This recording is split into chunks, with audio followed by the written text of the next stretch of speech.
ಆರಾಧನಾ ಸಮಯ. ಕರ್ತನಲ್ಲಿ ಪ್ರೀತಿಯುಳ್ಳ ದೇವಜನರೇ, ಕರ್ತನ ನಾಮದಲ್ಲಿ ನಿಮ್ಮೆಲ್ಲರನ್ನ ವಂದಿಸುತ್ತ ನಿಮಗೆ ಕೃಪೆಯೂ ಶಾಂತಿಯೂ ಉಂಟಾಗಲಿ ಎಂದು ಶುಭ ಹಾರೈಸುತ್ತೇನೆ. ಈ ಸತ್ಯವೇದ ಭಾನುವಾರದ ಆರಾಧನೆಯ ಆರಂಭವು ತಂದೆ, ಮಗ, ಪರಿಶುದ್ಧಾತ್ಮನಾಗಿರುವ ತ್ರಯೈಕ ದೇವರ ನಾಮದಲ್ಲಾಗಲಿ. ಆಮೆನ್. ಪ್ರಾರ್ಥನೆ ಮಾಡೋಣ. ಆದ್ಯಾಂತ ರಹಿತನಾಗಿರುವ ಕ್ರಿಸ್ತೇಸು ಸ್ವಾಮಿಯಲ್ಲಿ ಪರಿಶುದ್ಧ ತಂದೆಯಾದ ದೇವರೇ, ನಿನ್ನ ಪರಿಶುದ್ಧ ನಾಮವನ್ನ ಈ ಸಮಯದಲ್ಲಿ ಸ್ತೋತ್ರ ಮಾಡುತ್ತೇವೆ.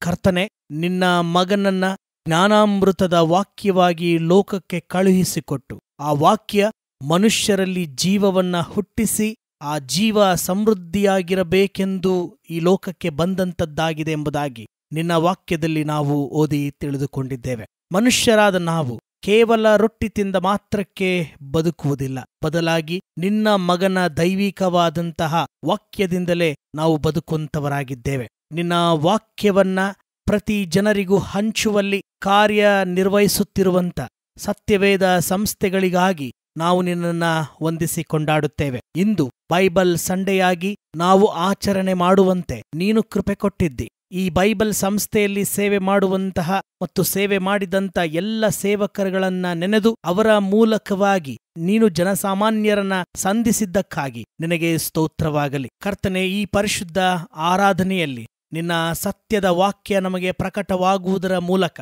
ಅಂಧಕಾರದಲ್ಲಿರುವಂತಹ ನಮಗೆ ದೈವಿಕ ಬೆಳಕನ್ನ ಹೊತ್ತಿಸಿ ನಾವೆಲ್ಲರೂ ಸಾಕ್ಷಿಯ ಸಜ್ಜೋತಿಯಾಗಿ ಈ ಲೋಕದಲ್ಲಿ ಬದುಕುವಂತಹ ಆಶೀರ್ವಾದವನ್ನ ನೀನು ತಾನೇ ಅನುಗ್ರಹಿಸಿಕೊಟ್ಟು ನಮ್ಮ ಜೀವಿತಗಳ ಮೂಲಕ ಮಹಿಮೆ ಹೊಂದಬೇಕೆಂದು ನಮ್ಮ ರಕ್ಷಕನಾಗಿರುವ ಸಜೀವ ವಾಕ್ಯವಾಗಿರುವ ಯೇಸು ಕ್ರಿಸ್ತನ ಜೀವವುಳ್ಳ ನಾಮದಲ್ಲಿ ಪ್ರಾರ್ಥನೆಯನ್ನ ಬೇಡಿ ಹೊಂದಿದ್ದೇವೆ. ಆಮೆನ್. ನಾವೆಲ್ಲರೂ ಕರ್ತನ ಸ್ತೋತ್ರ ಮಾಡುವ ಹಾಗೆ ವಾಕ್ಯವಾಗಿರುವ ಯೇಸು ಕ್ರಿಸ್ತನ ಸ್ತೋತ್ರ ಮಾಡೋಣ.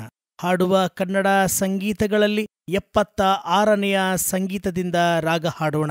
ಆರಂಭದಲ್ಲಿ ವಾಕ್ಯನು ತಂದೆ ಬಳಿಲಿ ಇದ್ದನು. Amen.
ಸರ್ವ ಸೃಷ್ಟಿ ಸೈನ್ಯವೇ ಸನ್ಮಾನ ಕೊಡು ಕ್ರಿಸ್ತಗೆ.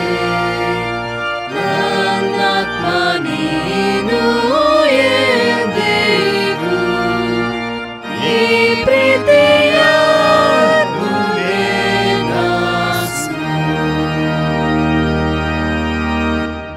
ನಾವು ಕರ್ತನ ಸ್ತೋತ್ರವನ್ನ ಮಾಡೋಣ. ಕತ್ತಲಲ್ಲಿ ಸಂಚರಿಸಿದ ಜನರಿಗೆ ದೊಡ್ಡ ಬೆಳಕು ಕಾಣಿಸಿತು. ಏಳು ಪ್ರಕಾಶಿಸು, ನಿನಗೆ ಬೆಳಕು ಬಂತು. ಯೆಹೋವನ ತೇಜಸ್ಸು ನಿನ್ನ ಮೇಲೆ ಉದಯಿಸಿದೆ. ಕಾರ್ಗತ್ತಲಾದ ದೇಶದಲ್ಲಿದ್ದವರಿಗೆ ಪ್ರಕಾಶವು ಹೊಳೆಯಿತು. ಏಳು ಪ್ರಕಾಶಿಸು, ನಿನಗೆ ಬೆಳಕು ಬಂತು. ಯೆಹೋವನ ತೇಜಸ್ಸು ನಿನ್ನ ಮೇಲೆ ಉದಯಿಸಿದೆ. ಆ ಬೆಳಕು ಕತ್ತಲಲ್ಲಿ ಪ್ರಕಾಶಿಸುತ್ತದೆ, ಕತ್ತಲು ಅದನ್ನು ಮುಸುಕಲಿಲ್ಲ. ಏಳು ಪ್ರಕಾಶಿಸು, ನಿನಗೆ ಬೆಳಕು ಬಂತು. ಯೆಹೋವನ ತೇಜಸ್ಸು ನಿನ್ನ ಮೇಲೆ ಉದಯಿಸಿದೆ. ಬನ್ನಿರಿ, ನಾವು ಒಂದಾಗಿ ಸೇರಿ ಆ ನಿಜವಾದ ಬೆಳಕನ್ನು ಆರಾಧಿಸಿ ಸ್ತೋತ್ರ ಮಾಡೋಣ. ಆ ಬೆಳಕೇ ಪ್ರತಿ ಮನುಷ್ಯನಿಗೂ ಬೆಳಕನ್ನು ಕೊಡುವಂತದ್ದು. ಆಮೆನ್. ಮಹಾಪರಿಶುದ್ಧನೂ ದೈವಿಕವಾದ ಬೆಳಕೂ ಆಗಿರುವಂತಹ ಕರ್ತನ ಸಮಕ್ಷಮದಲ್ಲಿ ನಮ್ಮ ಮನಸ್ಸುಗಳನ್ನ ಹೃದಯಗಳನ್ನ ತೆರೆದುಕೊಳ್ಳೋಣ. ಪಶ್ಚಾತ್ತಾಪದ ಹಾಗೂ ದೀನತೆಯ ಹೃದಯದಿಂದ ನಮ್ಮ ಪಾಪಗಳನ್ನ ಆತನ ಮುಂದೆ ಅರಿಕೆ ಮಾಡೋಣ. ದೇವರೇ, ನೀನು ನಮ್ಮನ್ನು ಬೆಳಕಾಗಿ ರೂಪಿಸಿದ್ದೀ ಎಂಬುದನ್ನು ಮರೆತು ಕತ್ತಲೆಯ ಕಾರ್ಯಗಳಲ್ಲಿ ಮುಂದಾಗಿದ್ದೇವೆ ಮತ್ತು ಕತ್ತಲೆಯನ್ನೇ ಪ್ರೀತಿಸುತ್ತಿದ್ದೇವೆ. ನಿನ್ನ ಬೆಳಕಿನಿಂದ ನಮ್ಮ ಅಂಧಕಾರವನ್ನು ಪರಿಹರಿಸಿ ನಾವು ನೈಜ ಬೆಳಕಾಗುವಂತೆ ಪರಿವರ್ತಿಸೆಂದು ಬೇಡಿಕೊಳ್ಳುತ್ತೇವೆ. ಆಮೆನ್. ಮಹಾಪರಿಶುದ್ಧನಾದ ದೈವಿಕವಾದಂಥ ಬೆಳಕು ನಿಮ್ಮ ಅಂಧಕಾರವನ್ನ ಪರಿಹರಿಸಿ ನಿಮ್ಮ ಬಾಳನ್ನ ಬೆಳಗಲಿ. ಆಮೆನ್. ಈ ಸತ್ಯವೇದ ಭಾನುವಾರದ ಆರಾಧನೆಗಾಗಿ ನೇಮಕಗೊಂಡಿರುವಂಥ ವೇದ ಭಾಗವು ಲೂಕನು ಬರೆದ ಸುವಾರ್ತೆ 1ನೇ ಅಧ್ಯಾಯ 39-45 ವಚನಗಳು. ದೇವರ ವಾಕ್ಯವನ್ನು ಓದಿ ಕೇಳುವ. ಆ ಕಾಲದಲ್ಲಿ ಮರಿಯಳು ಎದ್ದು ಅವಸರದಿಂದ ಮಲೆನಾಡಿಗೆ ಹೊರಟು ಯೆಹೂದದಲ್ಲಿರುವ ಒಂದೂರಿಗೆ ಹೋಗಿ ಜಕರಿಯನ ಮನೆಯನ್ನು ಸೇರಿ ಎಲಿಜಬೇತಳಿಗೆ ವಂದಿಸಿದಳು. ಎಲಿಜಬೇತಳು ಮರಿಯಳ ವಂದನೆಯನ್ನು ಕೇಳುತ್ತಲೇ ಆಕೆಯ ಗರ್ಭದಲ್ಲಿದ್ದ ಕೂಸು ಹಾರಾಡಿತು. ಮತ್ತು ಎಲಿಜಬೇತಳು ಪವಿತ್ರಾತ್ಮಭರಿತಳಾಗಿ ಮಹಾಧ್ವನಿಯಿಂದ ಕೂಗಿ, ನೀನು ಸ್ತ್ರೀಯರೊಳಗೆ ಆಶೀರ್ವಾದ ಹೊಂದಿದವಳು ಮತ್ತು ನಿನ್ನಲ್ಲಿ ಹುಟ್ಟುವ ಕೂಸು ಆಶೀರ್ವಾದ ಹೊಂದಿದ್ದು, ನನ್ನ ಸ್ವಾಮಿಯ ತಾಯಿಯು ನನ್ನ ಬಳಿಗೆ ಬರುವಷ್ಟು ಭಾಗ್ಯ ನನಗೆ ಎಲ್ಲಿಂದಾಯಿತು? ಇಗೋ, ನಿನ್ನ ವಂದನೆಯು ನನ್ನ ಕಿವಿಗೆ ಬೀಳುತ್ತಲೇ ಕೂಸು ನನ್ನ ಗರ್ಭದಲ್ಲಿ ಉಲ್ಲಾಸದಿಂದ ಹಾರಾಡಿತು. ನಂಬಿದವಳಾದ ನೀನು ಧನ್ಯಳೆ, ಕರ್ತನು ನಿನಗೆ ಹೇಳಿದ ಮಾತುಗಳು ನೆರವೇರುವವು ಅಂದಳು ಎಂಬುವಂಥದ್ದೇ. ನಾವು ದೇವರ ವಾಕ್ಯದ ಮಹತ್ವವನ್ನ ರಾಗರೂಪದಲ್ಲಿ ಹಾಡೋಣ. ಹಾಡುವ ಕನ್ನಡ ಸಂಕೀರ್ತನೆಗಳಲ್ಲಿ 95ನೆಯ ಸಂಕೀರ್ತನೆಯಿಂದ ರಾಗ ಹಾಡೋಣ. ಮಾನವರನ್ನು ಬೋಧಿಸೆ ದೈವಜ್ಞಾನದ ವೇದವಿದು.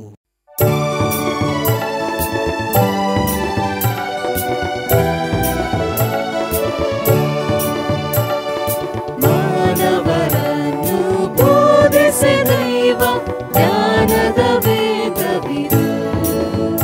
ಇದರ ಧ್ಯಾನವ ಮಾಡುತ್ತ ನಡೆಯುವ ಜನರು ಮಾನವ ಹೊಂದುವರು, ಮಾನವ ಹೊಂದುವರು.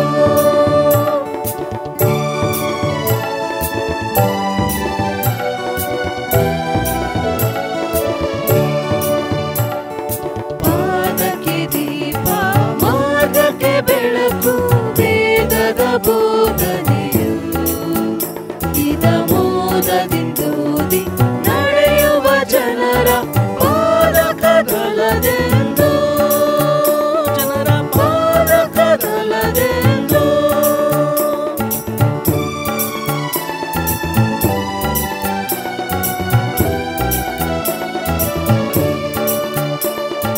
ದೇವರು ಕೊಟ್ಟ ಆತ್ಮದ ಖಡ್ಗ ದೇವರ ಘನವೇದ, ಇದು ಭಾವಗಳನ್ನು ಛೇದಿಸುವಂತ ಯೆಹೋವನ ಆಯುಧವು, ಯೆಹೋವನ ಆಯುಧವು.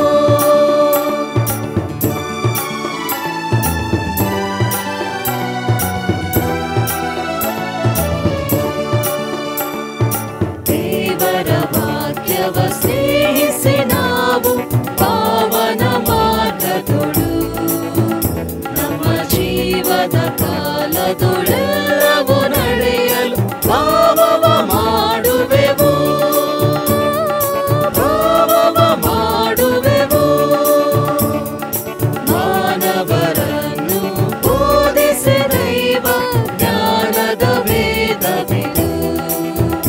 ಇದರ ಧ್ಯಾನವ ಮಾಡುತ್ತ ನಡೆಯುವ ಜನರು ಮಾನವ ಹೊಂದುವರು. ಜನರು ಮಾನವ ಹೊಂದುವರು.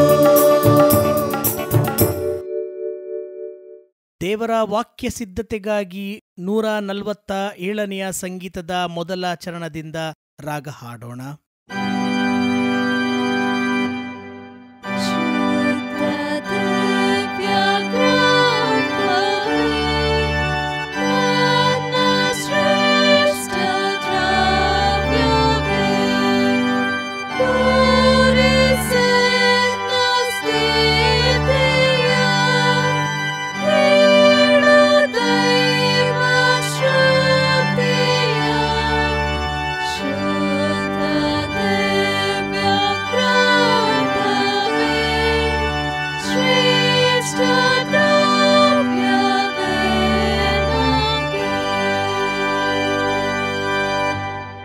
ಪ್ರಾರ್ಥನೆ ಮಾಡೋಣ. ನಮ್ಮ ದೇವರೇ, ವಾಕ್ಯವಾಗಿರುವ ಆತನೇ, ನಿನ್ನ ವಾಕ್ಯವು ನಮ್ಮ ಕಾಲಿಗೆ ದೀಪವೂ ದಾರಿಗೆ ಬೆಳಕು ಆಗಿದೆ ಎಂದು ನಿನ್ನ ಸದ್ಭಕ್ತ ಕೀರ್ತನೆಗಾರನು ಹಾಡಿದಂಥ ಅನುಭವಕ್ಕೆ ಈ ಹೊತ್ತು ನಿನ್ನ ವಾಕ್ಯ ನಮ್ಮನ್ನ ನಡೆಸಲಿ, ದೈವಿಕವಾದಂಥ ಬೆಳಕನ್ನ ಅನುಗ್ರಹಿಸಲಿ. ಮಹಿಮೆ ನಿನಗಾಗಲಿ, ಯೇಸುವಿನ ನಾಮದಲ್ಲಿ ಬೇಡಿದ್ದೇವೆ, ಆಮೆನ್. ಕರ್ತನಲ್ಲಿ ಪ್ರೀತಿಯುಳ್ಳ ದೇವಜನರೇ, ನಿಮ್ಮೆಲ್ಲರನ್ನ ಇನ್ನೊಂದಾವರ್ತಿ ವಂದಿಸುತ್ತಾ ಈ ಸತ್ಯವೇದ ಭಾನುವಾರಕ್ಕೆ ನಿಮ್ಮನ್ನ ಪ್ರೀತಿ ಪೂರ್ವಕವಾಗಿ ಸ್ವಾಗತ ಮಾಡುತ್ತೇನೆ. ಇಂದು ಬೈಬಲ್ ಸಂಡೆಯಾಗಿ ನಾವು ಆಚರಣೆ ಮಾಡುತ್ತಾ ಇದ್ದೇವೆ. ಇದರ ಹಿನ್ನೆಲೆಯನ್ನ ನಾವು ನೋಡುವಾಗ 1804 ಇಸವಿ 7ನೇ ತಾರೀಕು ಮಾರ್ಚ್ ತಿಂಗಳಲ್ಲಿ the British and foreign Bible ಸೊಸೈಟಿಯವರು ಇದನ್ನ ರೂಪುಗೊಳಿಸಿದರು. ತದನಂತರದಲ್ಲಿ 1815ರಲ್ಲಿ United States president James Madison ಇದನ್ನ ನ್ಯಾಷನಲ್ ಬೈಬಲ್ ಸಂಡೇ ಎನ್ನುವಂತಹದ್ದನ್ನ ಆಚರಣೆ ಮಾಡಿದರು. 1863ರಲ್ಲಿ ಪ್ರೆಸಿಡೆಂಟ್ ಅಬ್ರಹಾಂ ಲಿಂಕನ್ ರವರು ಇದನ್ನ ನ್ಯಾಷನಲ್ ಬೈಬಲ್ ಡೇಯಾಗಿ ಅಧಿಕೃತವಾಗಿ ಆಚರಣೆಗೆ ತಂದರು. ಅಂದಿನಿಂದ ಬೈಬಲ್ ಸಂಡೆಯನ್ನ ನಾವು ಆಚರಣೆ ಮಾಡುತ್ತಾ ಇದ್ದೇವೆ. ಪ್ರತಿ ವರ್ಷ ಸ್ನಾನಿಕನಾದ ಯೋಹಾನನ ಜನನ ದಿವಸವನ್ನ ಬೈಬಲ್ ಸಂಡೆಯಾಗಿ ಆಚರಣೆ ಮಾಡುವಂಥದ್ದು ನಮ್ಮ ಪದ್ಧತಿ. ದೇವರ ವಾಕ್ಯಕ್ಕೆ ಅರ್ಥ ಬಂದದ್ದು ಯೇಸುವಿನ ಜನನದಿಂದ ಎಂಬುದಾಗಿ ನಮ್ಮೆಲ್ಲರಿಗೂ ಕೂಡ ಗೊತ್ತಿದೆ. ಆದರೆ ಅದೇ ಯೇಸುವಿನ ಜನನಕ್ಕೆ ಮುನ್ನುಡಿಯಾಗಿ ತನ್ನನ್ನ ತಾನು ಕಾರ್ಯತತ್ಪರವಾದಂತಹ ದೇವರ ವಾಕ್ಯದಲ್ಲಿ ತೊಡಗಿಸಿಕೊಂಡದ್ದು ಸ್ನಾನಿಕನಾದ ಯೋಹಾನನು. ಯೇಸು ಪ್ರಾರಂಭ ಮಾಡಿದ ದೇವರ ರಾಜ್ಯದ ಸುವಾರ್ತೆಗೆ ಪೀಠಿಕೆಯನ್ನ ಹಾಕಿದವನು, ಒಂದು ತಳಪಾಯವನ್ನ ಹಾಕಿದ್ದಂತಹ ವ್ಯಕ್ತಿ ಸ್ನಾನಿಕನಾದ ಯೋಹಾನನಾಗಿದ್ದಾನೆ. ಆದ್ದರಿಂದ ಸ್ನಾನಿಕನಾದ ಯೋಹಾನನ ಜನನ ದಿವಸವನ್ನ ಬೈಬಲ್ ಸಂಡೆಯಾಗಿ ಆಚರಣೆ ಮಾಡುವಂಥದ್ದು ಅತ್ಯಂತ ಯುಕ್ತವಾಗಿದೆ. ಪ್ರೀತಿಯುಳ್ಳ ದೇವಜನರೇ, ಈ ಹೊತ್ತು ಬೈಬಲ್ ಸಂಡೆಯನ್ನ ಆಚರಿಸುವಾಗ ಮುಖ್ಯವಾಗಿ 4 ಜನರನ್ನ ನಾವು ಸ್ಮರಿಸುವಂಥದ್ದು ಅತ್ಯಗತ್ಯವಾಗಿದೆ. ಮೊದಲನೆಯದಾಗಿ ಜರ್ಮನಿಯಲ್ಲಿ ಮಾರ್ಟಿನ್ ಲೂಥರನು ಜರ್ಮನ್ ಭಾಷೆಗೆ ಬೈಬಲನ್ನ ಭಾಷಾಂತರಿಸಿದಂತಹ ವ್ಯಕ್ತಿ. ಅಂದಿನಿಂದ ಕ್ರೈಸ್ತರಲ್ಲಿ ಒಂದು ಹೊಸ ಚಳುವಳಿ ಪ್ರಾರಂಭವಾಗಿ ಈ ಬೈಬಲ್ಗಳ ಬಳಕೆ ಹೆಚ್ಚಾಯಿತು ಎಂಬುದಾಗಿ ಹೇಳಿದರೆ ತಪ್ಪಾಗಲಾರದು. ಎರಡನೇದಾಗಿ ಭಾರತ ದೇಶಕ್ಕೆ ಬರುವಾಗ 1706ನೇ ಇಸವಿಯಲ್ಲಿ ರೆವರೆಂಡ್ ಬಾರ್ತಲೋಮಾಯ ಝಿಗನ್ಬರ್ಗ್ ಈತನು ಮೊಟ್ಟ ಮೊದಲನೇದಾಗಿ ಭಾರತ ದೇಶಕ್ಕೆ ಪ್ರಿಂಟಿಂಗ್ ಪ್ರೆಸ್ ಅನ್ನ ತಂದು ಬೈಬಲ್ ಅನ್ನ ಪ್ರಿಂಟ್ ಮಾಡುತ್ತಾನೆ. ಅದು ಭಾರತ ದೇಶದಲ್ಲಿ ಬೈಬಲ್ಗಳು ಬಳಕೆಯಾಗುವುದಕ್ಕೆ ಅಡಿಪಾಯವಾಗಿತ್ತು ಎಂದು ಹೇಳಿದರೆ ಖಂಡಿತವಾಗಿಯೂ ತಪ್ಪಾಗಲಾರದು. ಇನ್ನು ಮೂರನೇದಾಗಿ ನಮ್ಮ ಕರ್ನಾಟಕ ರಾಜ್ಯಕ್ಕೆ ಬರುವಾಗ ನಾವು ಉಪಯೋಗಿಸುತ್ತಿರುವ ಕನ್ನಡ ಬೈಬಲ್ಗೆ ಕಾರಣಕರ್ತನಾದಂಥವನು ಲಂಡನ್ ಮಿಷನರಿ ಸೊಸೈಟಿಯ ರೆವರೆಂಡ್ ಜಾನ್ ಹ್ಯಾಂಡ್ಸ್ ಎಂಬತಕ್ಕಂಥವನು. ಈತನು 1818ನೇ ಇಸವಿಯಲ್ಲಿ ಬಳ್ಳಾರಿಯಲ್ಲಿ ಮೊಟ್ಟ ಮೊದಲನೇದಾಗಿ ಪ್ರಿಂಟಿಂಗ್ ಪ್ರೆಸ್ ಅನ್ನ ತರಿಸಿ ಕನ್ನಡ ಬೈಬಲ್ ಅನ್ನ ಪ್ರಿಂಟ್ ಮಾಡಿದಂತಹ ಮೊದಲ ವ್ಯಕ್ತಿಯಾಗಿದ್ದಾನೆ. ಇನ್ನು ನಮ್ಮೆಲ್ಲರಿಗೂ ಕೂಡ ಚಿರಪರಿಚಿತವಾದಂಥ ಹೆಸರು 1818ರಲ್ಲಿ ರೆವರೆಂಡ್ ವಿಲಿಯಂ ಕೇರಿರವರು ಮಾಡಿದಂಥ ಭಾಷಾಂತರಗಳ ಬೈಬಲ್ಗಳು. ಅವರು ಅನೇಕ ಭಾಷೆಗಳಲ್ಲಿ, ಸುಮಾರು 20ಕ್ಕೂ ಅಧಿಕ ಭಾಷೆಗಳಲ್ಲಿ ಬೈಬಲ್ ಅನ್ನ ತರ್ಜುಮೆ ಮಾಡಿದಂತಹ ವ್ಯಕ್ತಿ ಎಂಬುದಾಗಿ ನಮ್ಮ ಚರಿತ್ರೆ ಹೇಳುವಂತದ್ದಾಗಿದೆ. ಈ ನಿಟ್ಟಿನಲ್ಲಿ ಈ ಬೈಬಲ್ ಸಂಡೆಯನ್ನ ನಾವು ಆಚರಿಸುವಾಗ ಈ 4 ಜನರನ್ನ ಸ್ಮರಿಸುವಂಥದ್ದು ಅತ್ಯಗತ್ಯವಾಗಿದೆ ಪ್ರಿಯರೇ. ಈ ನಿಟ್ಟಿನಲ್ಲಿ ಬೈಬಲ್ ಸಂಸ್ಥೆಗಳು ಇಲ್ಲಿಯ ತನಕ ಮಾಡಿದ್ದಂತಹ ಕಾರ್ಯಗಳು ಮತ್ತು ಇನ್ನು ಮುಂದೆಯೂ ಕೂಡ ಮಾಡುವಂತಹ ಕಾರ್ಯಗಳಿಗೆ ನಮ್ಮ ಪ್ರಾರ್ಥನೆ ಮತ್ತು ನಮ್ಮ ಪ್ರೋತ್ಸಾಹ ಅತ್ಯಗತ್ಯವಾದದ್ದು. ಈ ದಿನದ ದೇವರ ವಾಕ್ಯವನ್ನ ಈಗಾಗಲೇ ನಾವು ಓದಿ ಕೇಳಿದ್ದೇವೆ. ಲೂಕನು ಬರೆದ ಸುವಾರ್ತೆ 1ನೇ ಅಧ್ಯಾಯ 39ನೇ ವಚನದಿಂದ 45 ವಚನ. ಮೊಟ್ಟ ಮೊದಲನೇದಾಗಿ ದೇವರ ವಾಕ್ಯ ನಮ್ಮಿಂದ ವಿಧೇಯತೆಯನ್ನ ಬಯಸುವಂತದ್ದಾಗಿದೆ. The word of God seeks obedience from us. ದೇವರ ವಾಕ್ಯ ಮಾಡುವ ಮೊದಲ ಕೆಲಸ ವಿಧೇಯತೆ. ದೇವರ ವಾಕ್ಯಕ್ಕೆ ಹೋಲಿಕೆಯಾಗಿರುವ ಕ್ರಿಸ್ತನು, ಲೋಗೋಸ್, ಆತನ ನಿಜವಾದಂತಹ ವ್ಯಕ್ತಿತ್ವ ಇರುವಂಥದ್ದು ದೇವರಿಗೆ ವಿಧೇಯನಾಗಿ ಮಾಡಿದಂತಹ ಭೂಲೋಕದ ಕಾರ್ಯಗಳು. ಅದರ ಮೂಲಕ ತಂದೆಗೆ ಮಗನಾಗಿದ್ದಾನೆ. ಈ ಹೊತ್ತು ಸ್ನಾನಿಕನಾದ ಯೋಹಾನನ ಜನನ ದಿವಸದಲ್ಲಿ ನಾವು ಕಾಣುವಂತಹ ಮೊದಲನೆಯ ವ್ಯಕ್ತಿತ್ವ ವಿಧೇಯತೆ. ದೇವರ ವಾಕ್ಯಕ್ಕೆ ವಿಧೇಯನಾಗುವುದರ ಮೂಲಕ ಅದನ್ನ ಕಾರ್ಯ ತತ್ಪರತೆಯಲ್ಲಿ ತನ್ನ ಜೀವನವನ್ನ ತೊಡಗಿಸಿಕೊಂಡದ್ದನ್ನ ನಾವು ದೇವರ ವಾಕ್ಯದಲ್ಲಿ ಓದುವಂತವರಾಗಿದ್ದೇವೆ. ಇಲ್ಲಿ ಮರಿಯಾ ಮತ್ತು ಎಲಿಜಬೆತ್ತಳ ವಿಧೇಯತ್ವ ಕೂಡ ಬಹಳ ಮುಖ್ಯವಾದದ್ದು. ಇವರಿಬ್ಬರು ತಮ್ಮ ಜೀವನವನ್ನ ದೇವರ ಕಾರ್ಯಕ್ಕಾಗಿ ನಿಸ್ವಾರ್ಥದಿಂದ ಒಪ್ಪಿಕೊಂಡಿದ್ದಾರೆ. ಈ ವಿಧೇಯತೆಯ ಮೂಲಕವಾಗಿ ಲೋಕ ಕಲ್ಯಾಣ ಮತ್ತು ಮನುಷ್ಯರೊಳಗೆ ಸಮಾಧಾನದ ಜೀವಿತವಾಗಿದೆ. ದೇವರ ವಾಕ್ಯ ಪ್ರಕಟ ಮಾಡುವಂಥದ್ದು. ಯಾರು ದೇವರ ವಾಕ್ಯಕ್ಕೆ ವಿಧೇಯರಾಗುತ್ತಾರೋ ಅವರಿಗೆ ಪವಿತ್ರಾತ್ಮದಾನ. ಯಾರು ದೇವರ ಚಿತ್ತಕ್ಕೆ ತನ್ನನ್ನು ತಾನು ಸಮರ್ಪಿಸಿಕೊಳ್ಳುತ್ತಾರೋ ಅವರಿಗೆ ಪವಿತ್ರಾತ್ಮದಾನ. ಇಲ್ಲಿ ಎಲಿಜಬೆತ್ತಳು ಮತ್ತು ಮರಿಯಳು ದೇವರ ಚಿತ್ತಕ್ಕೆ ತಮ್ಮನ್ನ ಸಮರ್ಪಿಸಿಕೊಳ್ಳುತ್ತಾರೆ, ದೇವರ ವಾಕ್ಯಕ್ಕೆ ವಿಧೇಯರಾಗುತ್ತಾರೆ. ದೇವರ ಮಾತಿಗೆ ವಿಧೇಯರಾಗುವುದರ ಮೂಲಕ ತಮ್ಮ ಜೀವಿತದಲ್ಲಿ ಅದ್ಭುತಗಳನ್ನ, ಆಶೀರ್ವಾದಗಳನ್ನ ಅನುಭವಿಸಿದ್ದಾರೆ ಕರ್ತನಲ್ಲಿ. ಪ್ರಿಯ ದೇವಜನರೇ, ಇಂದು ಬೈಬಲ್ ತೆರೆದು ಓದುವವರ ಸಂಖ್ಯೆ ಅತಿ ವಿರಳ. ಮೊಬೈಲ್ಗಳಲ್ಲಿ ದೇವರ ವಾಕ್ಯವನ್ನ ಓದುವಂತಹ ಕಾಲ ಬಂದದೆ. ದೇವರ ವಾಕ್ಯವನ್ನ ದೇವಾಲಯದ ಪ್ರೊಜೆಕ್ಟರ್ನಲ್ಲಿ ಡಿಸ್ಪ್ಲೇ ಮಾಡುವಂತಹ ಕಾಲ ಬಂದದೆ. ದೇವರ ಆಲಯಕ್ಕೆ ದೇವರ ವಾಕ್ಯವನ್ನ ಹಿಡಿದುಕೊಂಡು ಬರುವಂತವರ ಸಂಖ್ಯೆ ಬಹಳ ವಿರಳವಾಗಿದೆ. ಒಂದು ಸಾರಿ ಒಬ್ಬ ಪಾಸ್ಟರ್ ಒಂದು ಮನೆಗೆ ಭೇಟಿ ನೀಡುತ್ತಾರೆ. ಅದೊಂದು ದೊಡ್ಡ ಶ್ರೀಮಂತರ ಮನೆ. ಅವರ ಮನೆಯಲ್ಲಿ ಬೆಳ್ಳಿಯ ತಟ್ಟೆ, ಬೆಳ್ಳಿಯ ಸ್ಪೂನಿನಲ್ಲಿ ಊಟಕ್ಕೆ ಹಾಕುತ್ತಾರೆ. ಆ ಪಾಸ್ಟರ್ ಅವರು ಕೊಟ್ಟ ಊಟವನ್ನ ಮಾಡಿದ ನಂತರ ತನ್ನ ಮನೆಗೆ ತೆರಳುತ್ತಾರೆ. ಆ ಪಾಸ್ಟರ್ ಬಂದು ಹೋದ ದಿನದಿಂದ ಅವರ ಮನೆಯಲ್ಲಿದ್ದ ಆ ಒಂದು ಬೆಳ್ಳಿ ಸ್ಪೂನ್ ಕಾಣುತ್ತಿರಲಿಲ್ಲ.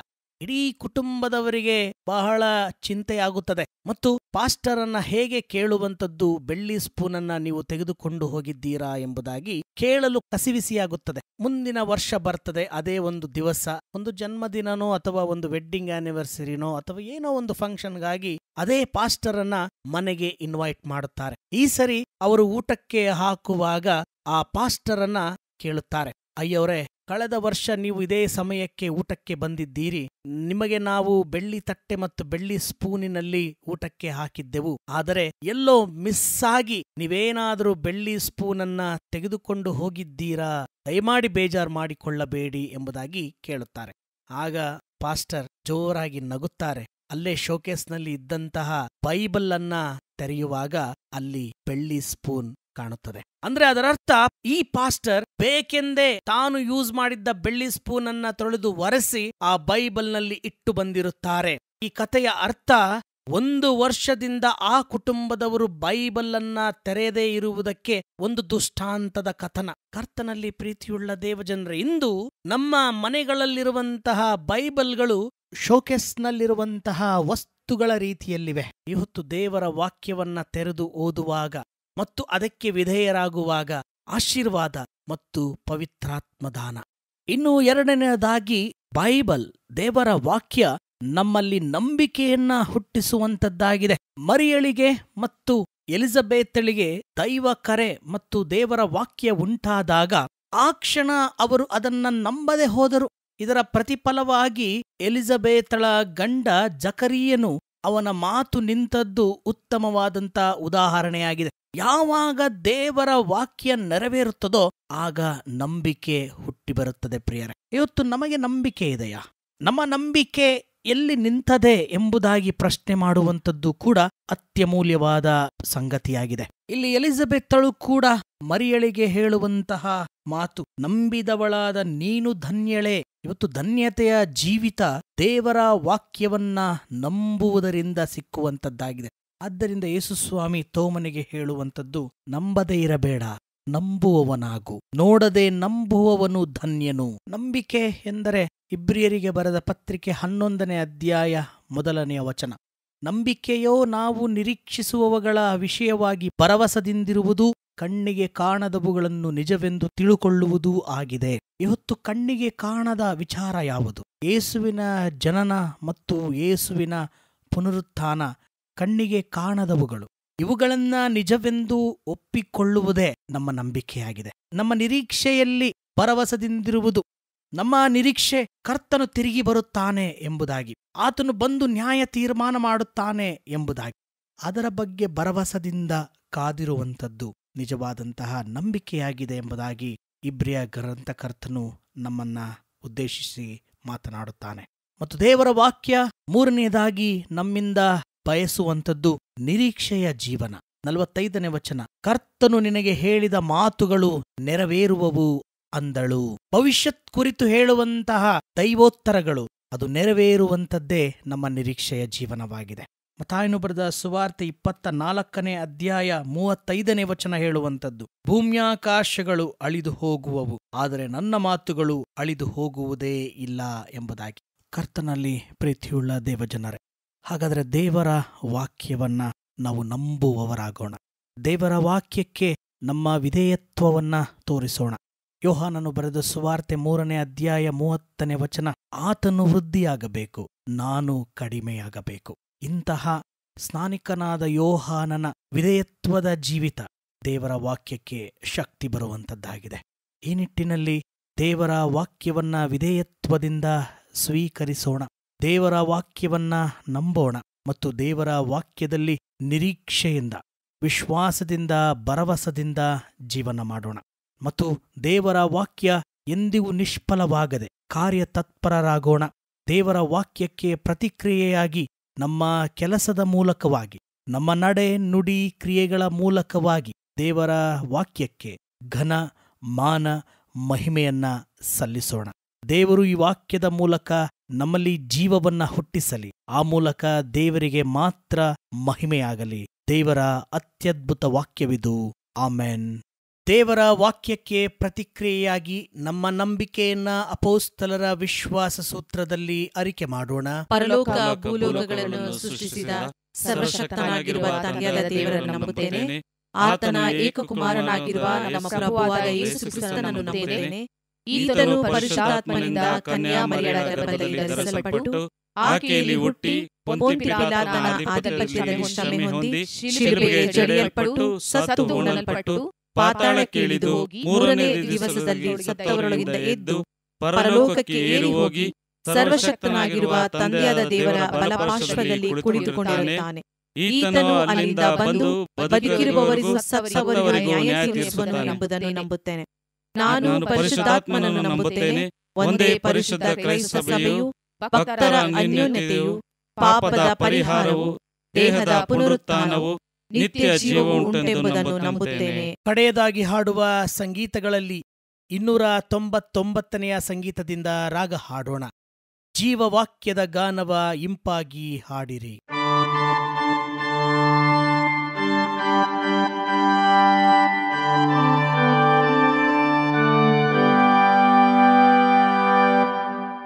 ಜೀವವಾಕ್ಯದ ಗಾನವ ಇಂಪಾಗಿ ಹಾಡಿರಿ. ದೇವ ಪ್ರೀತಿಯ ವಿವರ ವರ್ಣಿಸಿ ಹೇಳಿರಿ.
ಒಟ್ಟಾಗಿ ಕರ್ತನು ಕಲಿಸಿಕೊಟ್ಟ ಪ್ರಾರ್ಥನೆಯನ್ನು ಮಾಡೋಣ. ಪರಲೋಕದಲ್ಲಿರುವ ನಮ್ಮ ತಂದೆಯೇ, ನಿನ್ನ ನಾಮವು ಪರಿಶುದ್ಧವೆಂದು ಎಣಿಸಲ್ಪಡಲಿ.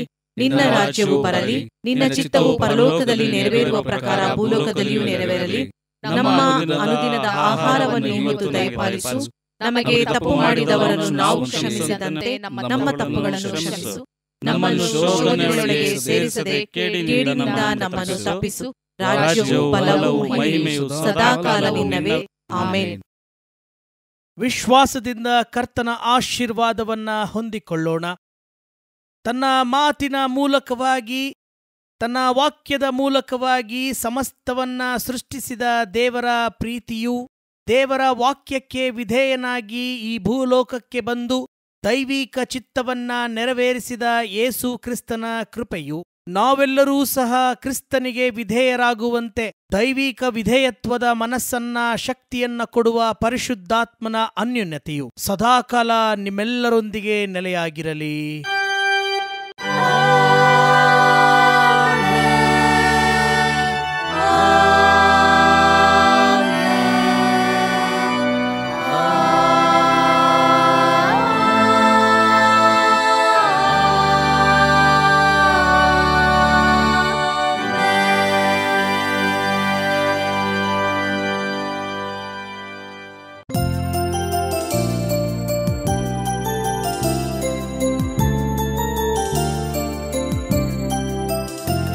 ನಿಮಗೆಲ್ಲ ಶುಭ ಕ್ರಿಸ್ಮಸ್, ನಿಮಗೆಲ್ಲ ಶುಭ ಕ್ರಿಸ್ಮಸ್, ನಿಮಗೆಲ್ಲ ಶುಭ ಕ್ರಿಸ್ಮಸ್. ಶುಭ ಹೊಸ ವರ್ಷ, ಹೊಸ ವರ್ಷದಲ್ಲಿ ದೇವದಾಯೇ ಇರಲಿ.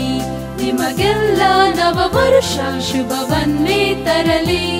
ನಿಮಗೆಲ್ಲ ಶುಭ ಕ್ರಿಸ್ಮಸ್, ನಿಮಗೆಲ್ಲ ಶುಭ ಕ್ರಿಸ್ಮಸ್, ನಿಮಗೆಲ್ಲ ಶುಭ ಕ್ರಿಸ್ಮಸ್. ಶುಭ ಹೊಸ ವರ್ಷ, ಹೊಸ ವರ್ಷದಲ್ಲಿ ದೇವದಾಯೇ ಇರಲಿ. ನಿಮಗೆಲ್ಲ ನವ ವರ್ಷ ಶುಭವನ್ನೇ ತರಲಿ.